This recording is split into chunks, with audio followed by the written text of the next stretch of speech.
দোষে ফাঁসলেন মুস্তাফিজ। আর্থিক অসঙ্গতি ও শর্ত লঙ্ঘনের দায়ে বাংলাদেশ প্রিমিয়ার লিগের পঞ্চম আসরে অংশ নিতে পারছে না বরিশাল বুলস। তাই সিলেট আসলেও এবারও 7টি দল নিয়েই শুরু হবে বিপিএল।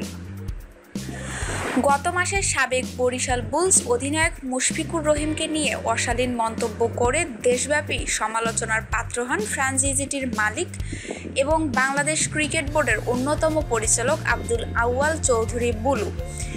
এজন্য তাকে শোকজ করা হলেও পরে মুশফিকের সঙ্গে মিটমাট হয়ে যায়, কিন্তু বরিশালে আর ফেরেননি মুশফিক।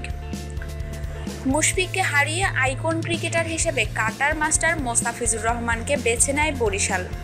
কিন্তু এবার যেহেতু বরিশাল টুর্নামেন্ট খেলছে না, তাহলে মোস্তাফিজের কি হবে? বিপিএল গভর্নিং কাউন্সিলের সদস্য সচিব ইসমাইল হায়দার এই প্রশ্নের জবাবে বলেছেন, মোস্তাফিজ আইকন হিসেবে থাকছে না, তবে তাকে প্লেয়ার ড্রাফটে তোলার বিষয়টি খতিয়ে দেখা হচ্ছে। প্রসঙ্গত, এবারের আসরে ম্যাচের সংখ্যা 60টি। প্রথম পর্ব এলিমিনেটর, প্রথম কোয়ালিফায়ার, দ্বিতীয় কোয়ালিফায়ার ও ফাইনাল অনুষ্ঠিত হবে মিরপুরের শেরেবাংলা স্টেডিয়ামে। বিপিএলের গ্রাউন্ড স্বত্ব পেয়েছে ঢাকা কমিউনিকেশন। 2017 থেকে 2019 সাল পর্যন্ত বিপিএলের 3টি আসরের সম্প্রচার স্বত্ব পেয়েছে ইমপ্রেস মাত্রা কনসোর্টিয়াম। তাদের মাধ্যমে গাজী টিভি এবং মাছরাঙ্গা টেলিভিশনের কাছে 3 আসরের সম্প্রচার স্বত্ব বিক্রি করেছে।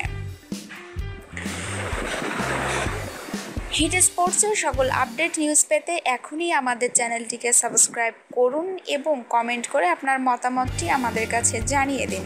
ধন্যবাদ সবাইকে।